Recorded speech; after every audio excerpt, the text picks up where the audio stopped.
Our first speaker today is the co-host of the Dogma Debate and Magic Sandwich Show.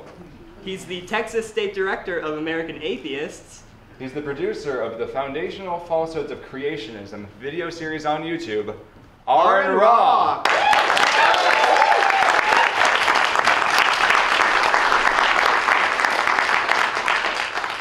Thank you very much. Can everybody hear me okay? Yes. All right. I remember when they asked me to speak at the Sexy Secular Conference, my first reaction to the organizers was, you know, I'm 50. Sexy was a while back. Then I noticed that I'd be up here with people like Nate Phelps and Daryl Ray, and I didn't feel so out of place. Because when I think of sexy, I think of middle-aged men. Holding a sexy secular conference on a college campus, it sounds like they want to record Nerds Gone Wild, drawing out the hottest of the amoral atheists from the student body. And the only way guys like me would traditionally be expected to participate in something like that would be in the capacity of clientele.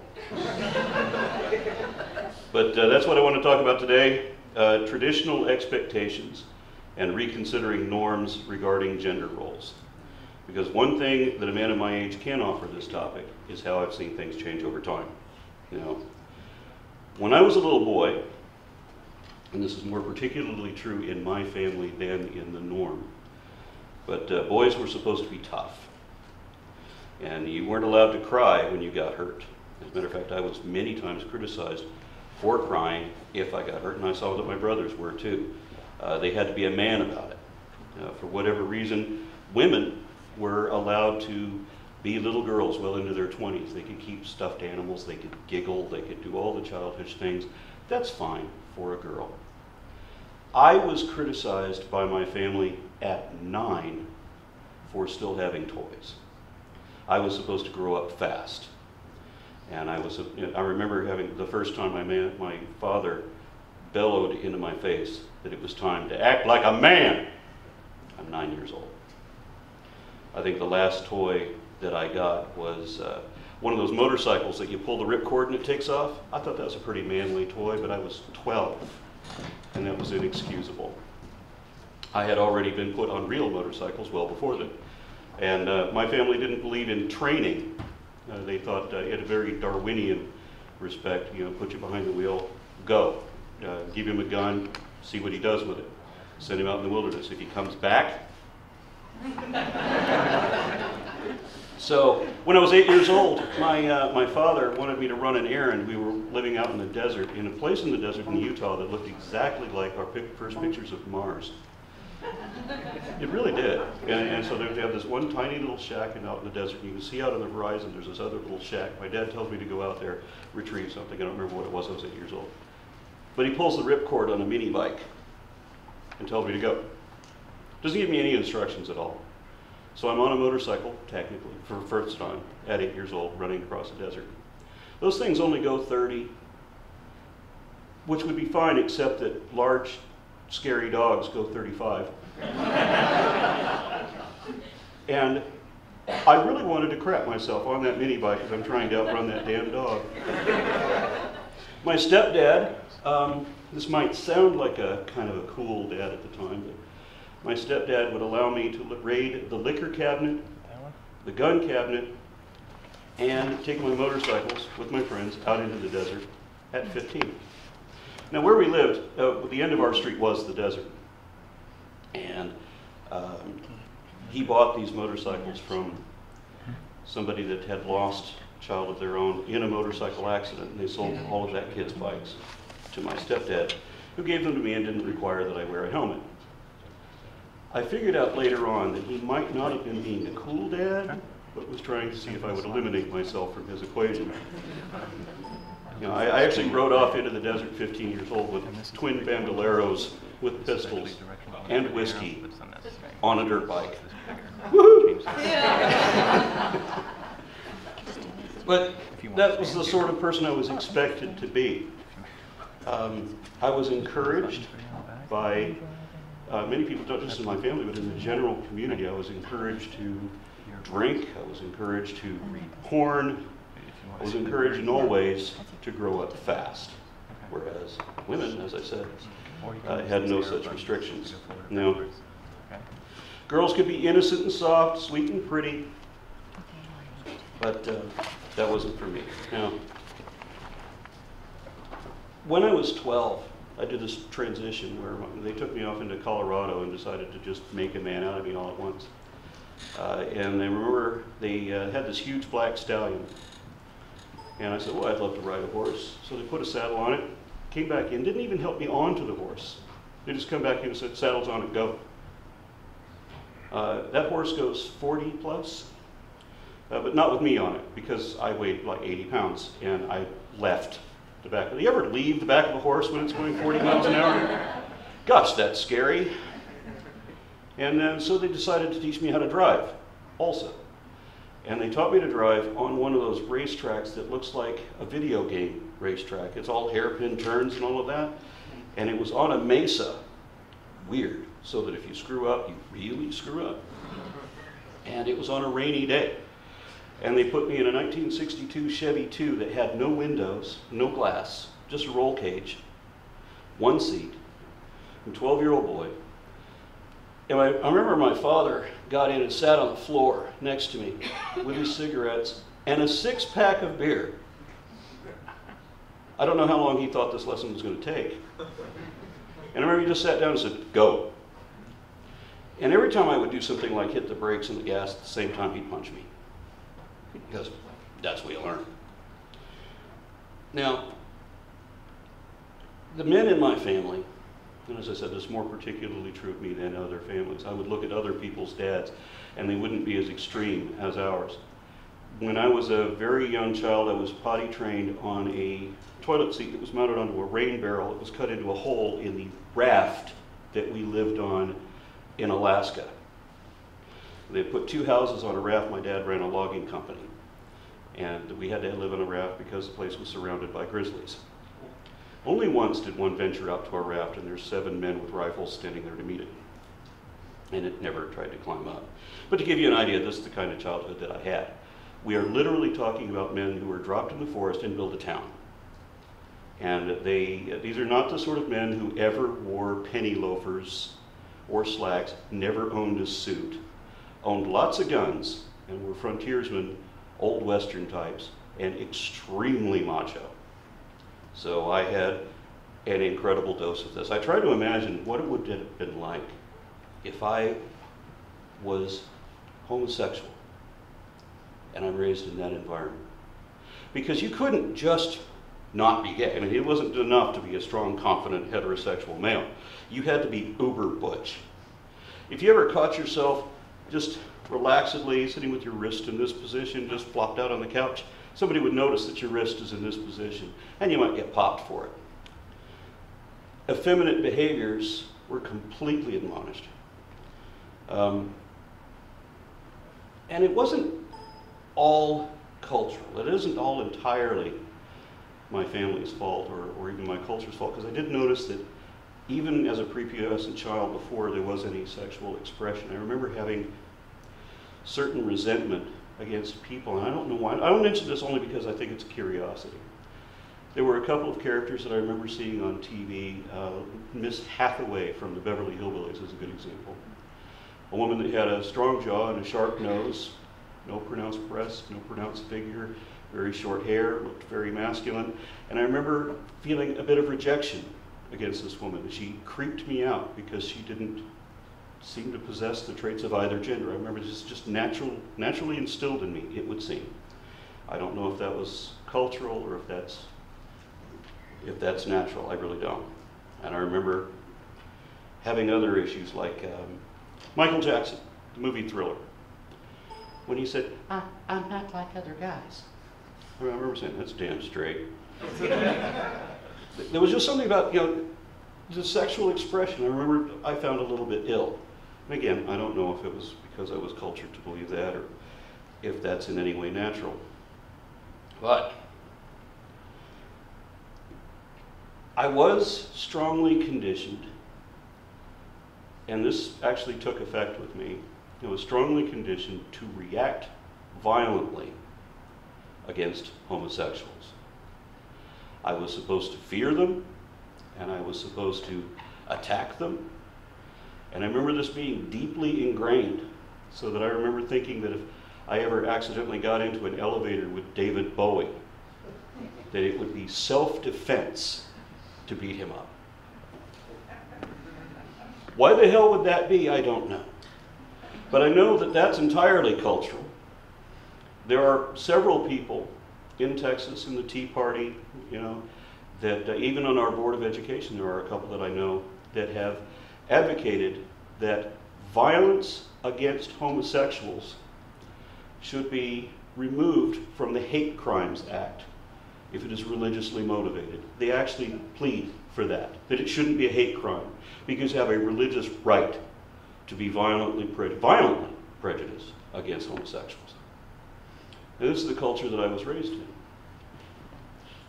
I remember meeting some very sexually ambiguous families, and this is what helped me remove myself from the mindset that I'd been molded into. I remember there was a couple of girls. One of them was very cute. I had the hots for her. This was talked about in high school. And her sister could have been her brother. And if it wasn't for the fact that she had a feminine name, I wouldn't know. It was one of those people you can't tell what the gender is, but the family was a little bit more screwed up, that it seems, in the traditional gender roles than just that. The mother, in this case, was a firefighter at a time when women were never firefighters, and the father was a nurse in a time when men were not nurses. And it was a little weirder than that. The mother was also believed that life in general was suffering and bad just in all respects. She was a very depressing person. And her husband, the nurse, seemed very friendly and supportive of me, trying to help me out however he could. And I stayed with them for a while. And then I figured out why. He had a crush on me. And at 16, 17 years old, I remember feeling pretty weird about that when he told me, "What do I do when I want some dick?" I'm like, "Wah! Don't talk to me like that." No way. I ran out of the house. No way that I could know how to react to that. And I remember at some point, I think I was 19, and I was hitchhiking, as I did back then, often. And I didn't think that was particularly dangerous. I mean, every now and then somebody would pick me up that was, say, suspect. Like this one time there was a California custom cruise van pulls up, and I open the door and I lean in, and here's this guy, about 55 years old. He's in a polyester sky blue suit, right? And his van is fully customized with the wet bar and the bed and all of that stuff. And I right away get a clue, right? I say, "So how far are you going?" He goes, "The end of the street." "Okay, well, you're picking me up for different reasons." Out of here. At another point, I remember two cars stopped to pick me up at the same time. One was a couple of cool, long-haired stoner guys like, I looked like at the time. And they come up in this muscle car and slide to a stop. One of them falls out of the car because they're so stoned. Okay, well, these would be the fun guys to ride with, provided you actually get somewhere. And the other one, who also happened to be closer to me, was this more conservative gentleman. Looked like a college professor. And he just pulled up slowly and carefully. And I thought, well, you know what? If I get in the car with this guy, I'll actually get to my destination without being arrested. And so I get in the car, and the car starts to pull away into the highway. And this very nice elderly gentleman says, "I'll tell you that I'm gay." And he didn't have to say anything more. I said, "Ah!" And I jumped out of the moving car. I actually did. I think it might have gotten up to 40 miles an hour, and I leapt out of the moving vehicle. And I walked down the highway for hours and hours, and it was now nightfall. Nobody was going to pick up a guy that looked like me. Certainly not after dark. And I had a lot of time to think about, what was that guy really going to do? I was 19 years old. I'd scared people. When I would go through the mall, people would part.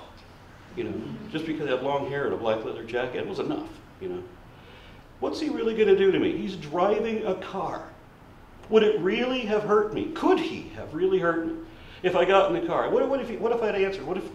But if you're not, that's okay. I know that's what he's going to say, right? And I would say, well, thank you, no, I'm vegetarian, not a peanut board. And it would have been fine, and I wouldn't be walking now. I'd be where I wanted to be. And those hours of reflection, walking down the highway, prompted me to think of how absurd my entire life's perspective had been with regard to homosexuals and my reaction to them. I'd never actually met and known one, except for that one guy that freaked me out, in the very pornographic way. Thank you for that introduction. Then I met one that was actually a friend. A friend of mine came out. It was the first person I'd actually known well. And he was, curiously, a drug dealer. And he drove a 67 Firebird with one of those engines that comes crawling out of the hood with the giant hood scoop and the giant back tires. I mean, listen, you can't get a more macho car than this. And I looked at this guy, you're gay? How could you be gay? Drug dealer, hot car. No. We're not talking Swiss, honey. This guy's potentially scary. And that caused me to reevaluate again. I mean, because it's one thing to see Freddie Mercury on stage and have a little bit of a reaction, wow, that guy's queer, and it's so easy to tell. And then you see Rob Halford, Iron Maiden. I'm a metalhead, right? Everybody in my generation said the same thing. He's gay? He's butch. Let him. Why couldn't I have had that vision? So the fact that he's super butch metal overrode the fact that he was gay, and I was able to use the conditioning for the uber butch macho rejection of the metrosexual to accept homosexuality, another form of conditioning that I had lived through. There's one other form of cultural gender conditioning that never stuck with me at all. And some of you may have this. Most of the audiences I deal with generally do have somebody that suffers through this and doesn't really realize it. And I'd like to help with that, and it's going to cost me. At this point, I have just over 90,000 subscribers, and let's see how many I have left after this speech goes online. Bear in mind that when I was a little boy, women were referred to as the weaker sex, and a lot of attention was given to all the things that women couldn't do, that only men could do, or that were reserved for men. I mean, nowadays we have female police officers manhandling criminals in the street, and that was unheard of, unimaginable in my generation. In the movie Aliens with Sigourney Weaver, not the first movie, the second one, there were no movies that came after that. But in that second movie, they had female Marines fighting alongside men in the same unit.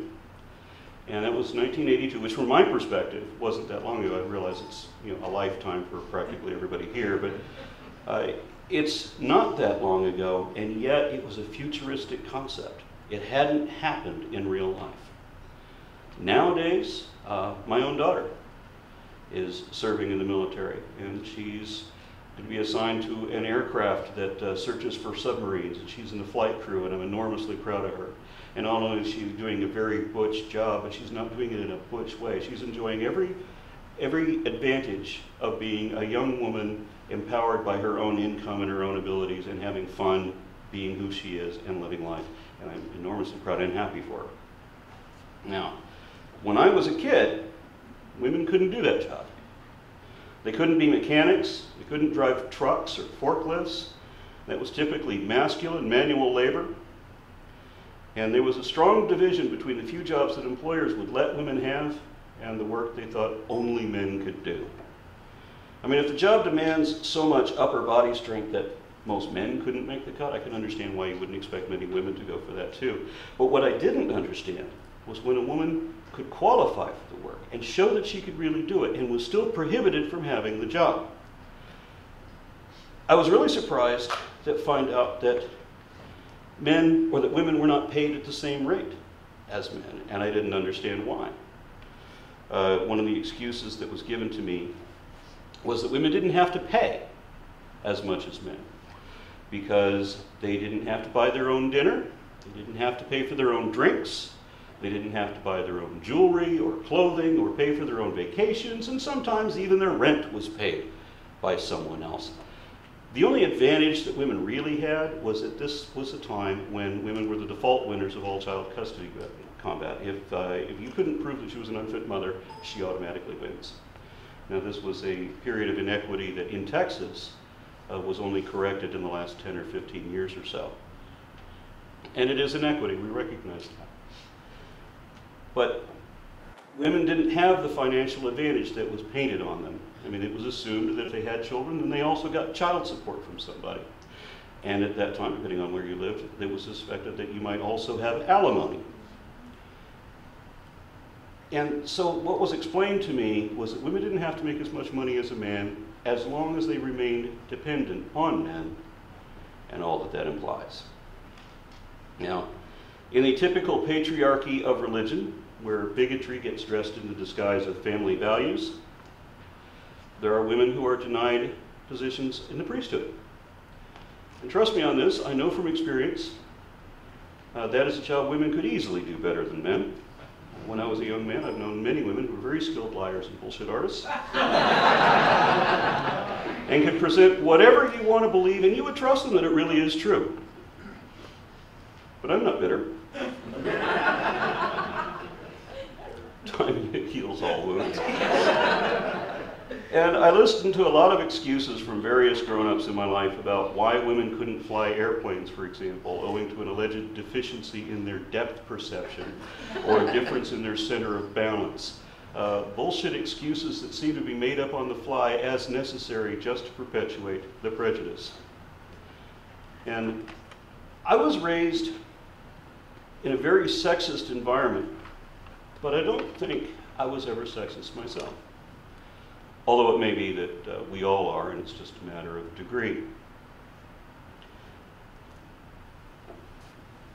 My wife describes me as roaringly heterosexual, and I'm visually stimulated as men typically are. So I have objectified sexual partners, I'll admit to that.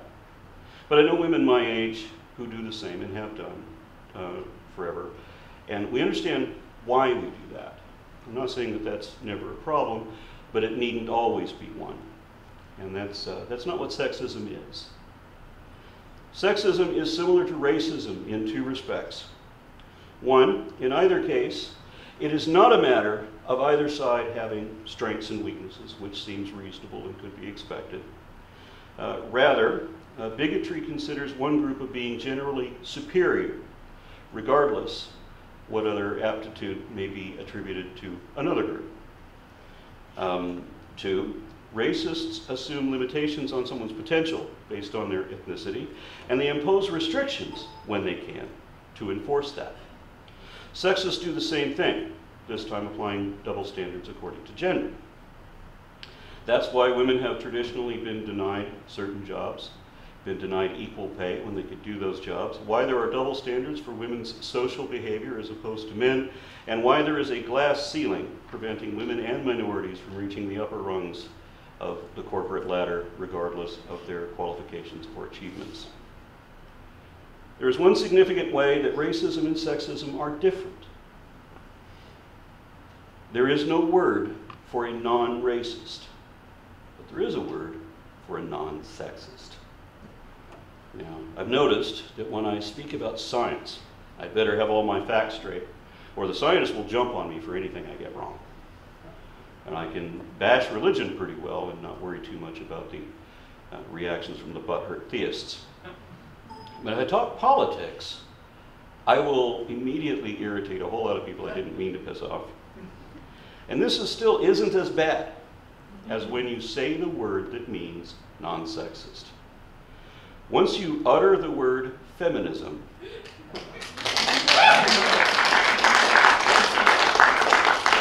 you're stirring the coals of controversy, awakening a hornet's nest of haters, and they will twist whatever I say today into something I never said, never meant, never implied. And I don't know why it is that way, but it has always been that way. Where does this reactionary revulsion come from? Here in our lofty, intellectual, atheist, secular, skeptical communities, where we are more tolerant than everyone else because we supposedly understand things better than everyone else. How could it be that we would have so many people in our own ranks, including women, who object to feminism? That word has cultural stigmas poisoning it every bit as much as atheists, and nobody should understand that better than atheists.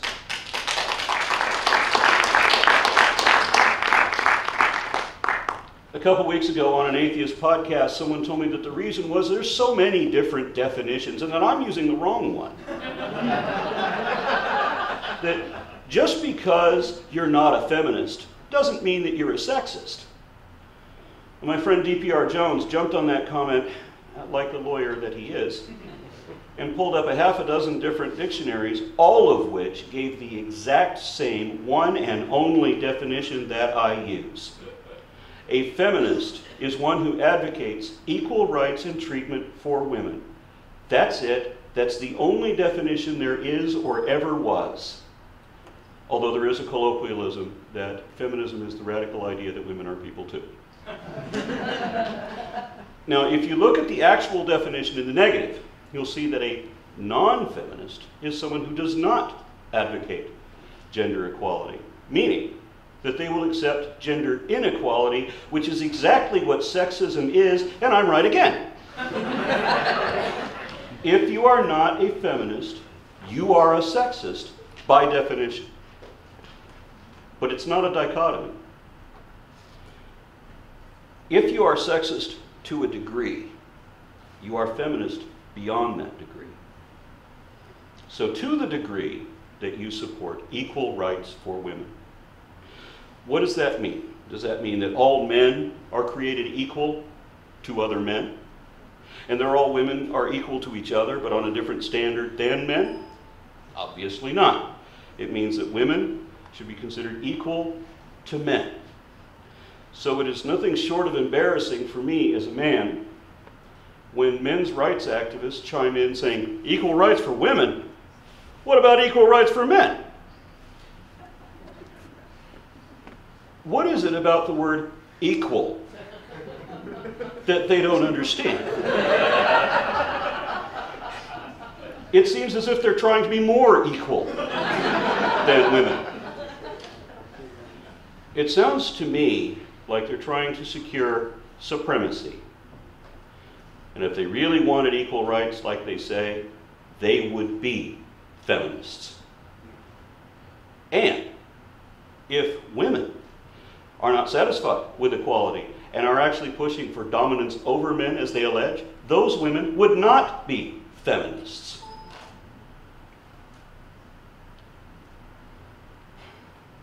Now, I've heard people object to feminism on the excuse that some feminists have gone too far. Whatever the hell that means. And rather than query them on how they quantify that, or even try to qualify that, let me just agree up front. Yeah, some feminists have gone too far. Accepting that as a fact, let me ask those people, does that justify the perpetuation of a sexist culture? I think not. And people tell me that it's sexist just to say that gender equality should be called feminism. Why not call it humanism? Because humanism already means something else. But if you want to call yourself humanist instead of feminist, that's fine. I think all humanists are feminists too. Now, last year, I went to the 71st Annual Convention of the American Humanist Association in New Orleans, where I had the honor of meeting Ms. Gloria Steinem. Now, when I was a little kid, Gloria Steinem was the leader of the women's liberation movement, and I think she was the first woman who was ever the CEO of a corporation. Now, she believed that women had the right to, or that women deserved equal rights and treatment, but that they did not deserve special privileges and considerations. Yet, everyone I knew growing up, including the women, referred to Gloria Steinem as a man-hating dyke who only wanted women to have power over men. I'm pretty sure that the wife of David Bale, father of Batman, is neither a lesbian nor a misandrist. I've read criticisms of myself complaining that I don't know what direction feminism has gone lately. Yes, I do. Very well, in fact. It hasn't changed, and the reactionary attitudes haven't either. Not since Susan B. Anthony, an atheist, advocated for women's right to vote and was sternly hated for it, like women's rights activists are still hated today. And I don't understand why. Now, last week, Gloria Steinem spoke out about Miley Cyrus's embarrassing performance, saying that the culture should change such that women in the music industry did not have to sell their sexuality in what she described as the only game that exists. And recently, my wife and I, separately, both said something similar with regard to rape and how best to minimize that risk. Now, I understand that there are some sex-negative feminists. There are probably even some man-haters out there. But they are an extreme minority. And there are many outspoken sex-positive activists to drown them out. Feminism does not mean that men are deprived of sex. It does not mean that women should not enjoy sex. It does not mean that women can't be sexy if they want to. It's fun. Let them enjoy it. And don't shame them for it. Women have the right to be sluts just like men do. I'm serious. And just as we men don't have to be sexy, I mean, there's no cultural stigmas against us if we are not, women don't have to be sexy, and they shouldn't be shamed for that either. Let's just peel away the double standards. I think that's the best way to show appropriate respect for women. And sex and social interactions are complex, as is criminal behavior. But in general, it seems that raising the cultural appreciation or perception of women as independent individuals and all like that, just like men, is the best way to minimize occurrences of rape. It's not impossible to do. I've watched that change happening over time. It's still happening now, and we have control groups to measure it against. If you look up the map of the combined scale of the prevalence and sanction of rape and sexual assault of women, I will provide a link when the video goes up. What you should immediately notice is that in those countries where women are free to dress scantily, to wear bikinis, small tops, whatever, hot pants and all of that, these are areas where women can move freely without a male escort. They're not repressed. They have equal rights under the law. And in each of those countries where these women go about half naked with their hair uncovered and their faces out for all to see and wearing those hot pants and all that, these are the places that have the lowest occurrence of rape. And in those countries where women are sequestered, where they are repressed, where they are prohibited from speaking with men that they're not their husbands or immediate family members, where they are not permitted to drive, where they're not permitted to go places without a male escort, these are the places where rape is not only more prevalent, but common. And this is because it is endorsed by the society to some degree. Even if they don't openly endorse it, they'll still tolerate it. They'll still blame the victim and punish her accordingly. Now, the idea that this topic, the feminism, sexism topic, has in the last couple years or so divided the atheist community is a triviality that I find intolerable. I live in Texas, We are overrun with theists, and they are powerful. We are outnumbered, we are outgunned, we are outfinanced by millions of dollars. I went to the Global Atheist Convention in Melbourne, Australia. I was very proud to see the epic thing where on that Sunday they had it standing room only. There's a huge stadium. 5,000 atheists from around the world filled that stadium. We have 7 churches in my hometown that are bigger than the Civic Center in Melbourne, and they fill it twice a week, every one of them. This is what we're up against. The theists will put away whether they are Protestant, whether they're Mormon, whether they're Catholic, whether they're Muslim or Jewish or Hindu, and they will hold hands together against us while we eat our own over trivialities that have us basically like 2 sheep butting heads, surrounded by a sea of hungry wolves. We really need to unify. We need to put this down. We need to stop arguing about these types of trivialities and realize we have a common enemy that is using that against us, and they already have all the power and all the money that they need to keep that power, and that anything we might do to affect political change and better this planet is only going to be done by working together and putting these differences aside. Hear, hear.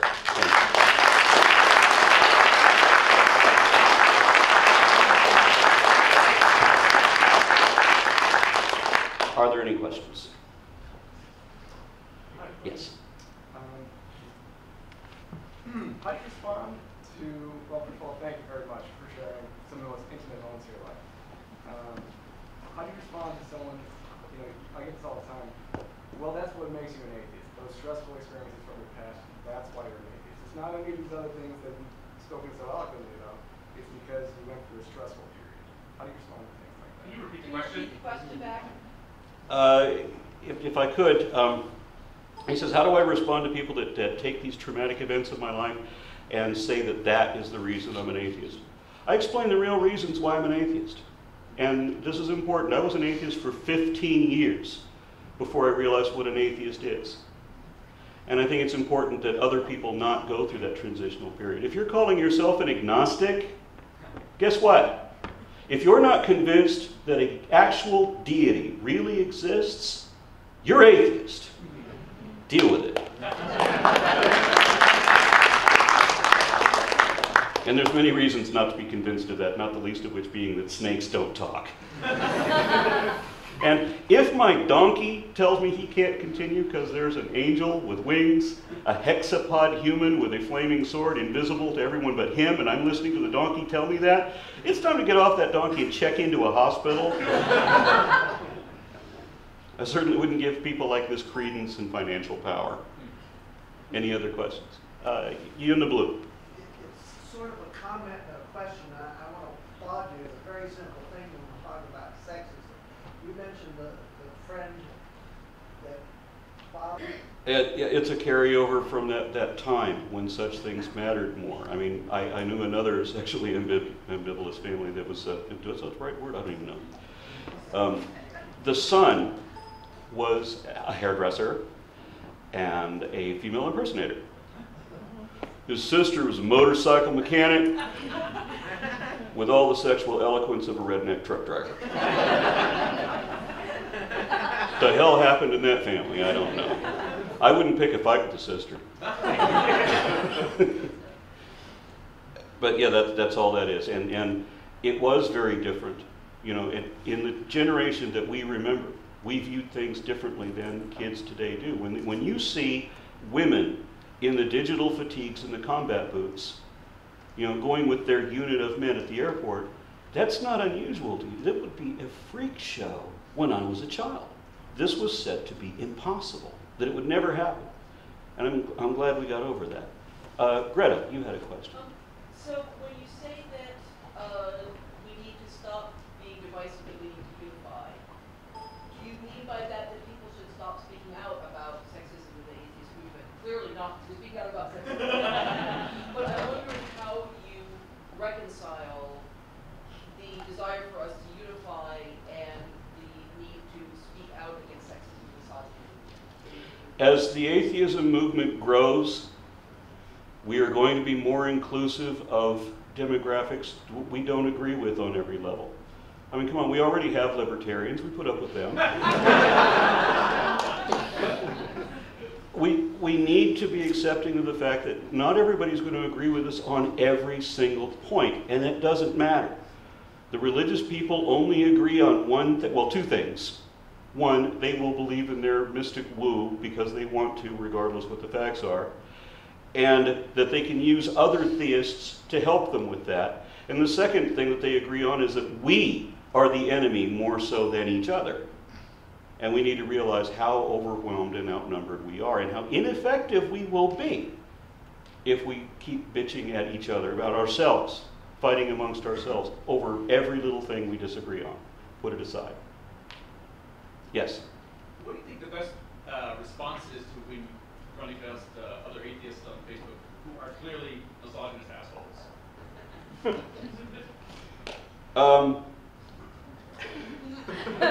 I don't want to repeat myself in this speech, but it really is as simple as I laid it out to be. Okay, if you're saying that there should be different rules applied or different behaviors imposed, that women will reduce their chances of rape if they act more like the women in Saudi Arabia do, there's a contradiction there. I tell you, it doesn't matter how beautiful a woman is or how naked she may be. The top 5 most attractive women in this college can come and give me a lap dance in my hotel room tonight, and they will not be raped. And I am willing to conduct that experiment.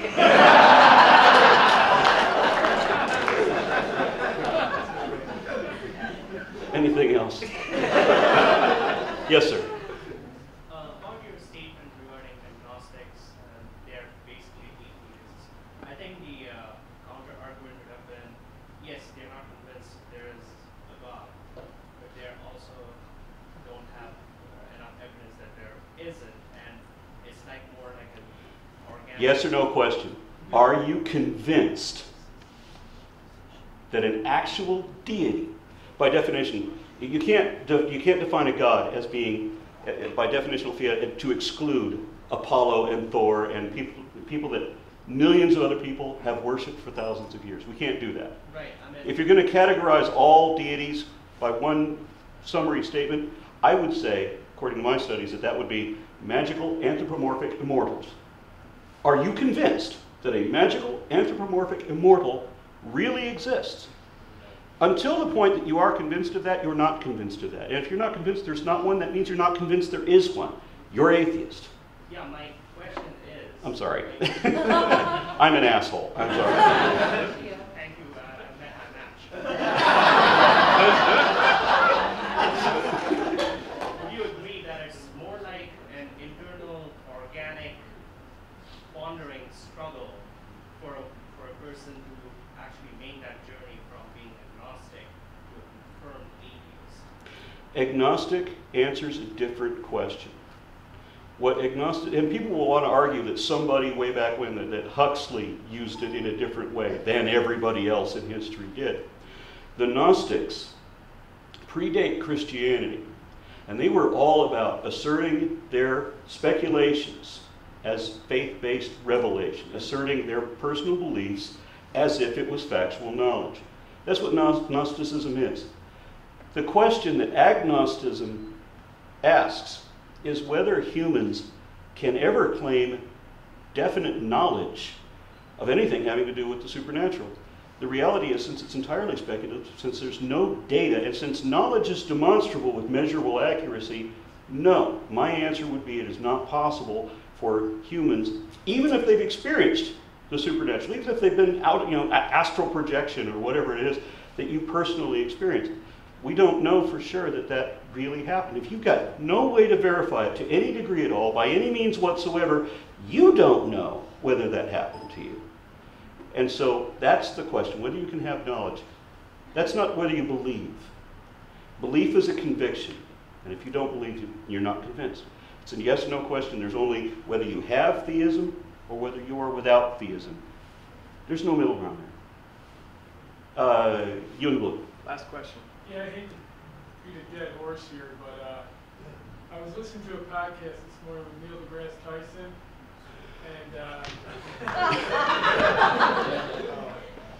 And he says the reason that he's an agnostic is because he doesn't follow the whole atheist crowd. He's more of a scientist, and he says there's no name for his kind of person. So he's just going to go ahead and call himself an agnostic. Neil deGrasse Tyson has admitted previously that the word atheist does apply to him. And this enrages him because he hates the word so much, he says the word should not exist because it applies to him. And Carl Sagan also refused to use that label because it had been so poisoned, because so many people had been lied to about what it means. Carl Sagan said that an atheist knows there's no God. An atheist knows a great deal more than I do. By some definitions, he said, atheism is pretty stupid. Yes, by the wrong definition, atheism is stupid. I wish that I could address this to Carl Sagan, one of the best atheists we've ever had, and so is Neil deGrasse Tyson, one of the best models of atheism we've ever had. And both have rejected that name. At least Tyson knows what it means, and Sagan sadly never did. I agree. And I think, I'm sorry, Fitzgerald. I just want to jump in and say the two terms aren't mutually exclusive. You can be agnostic and atheist. And most of us are. Yeah, I'm in the very rare position of being a Gnostic atheist. Since God is defined by his miraculous abilities, which are defined by science as being physically impossible, which means he's impossible by definition, and also that God exists outside this universe, which means he doesn't exist in reality, again, by definition. That, and because there's no evidence of him, and as Hitchens said, that which is asserted without evidence can be dismissed without evidence. And I'm done.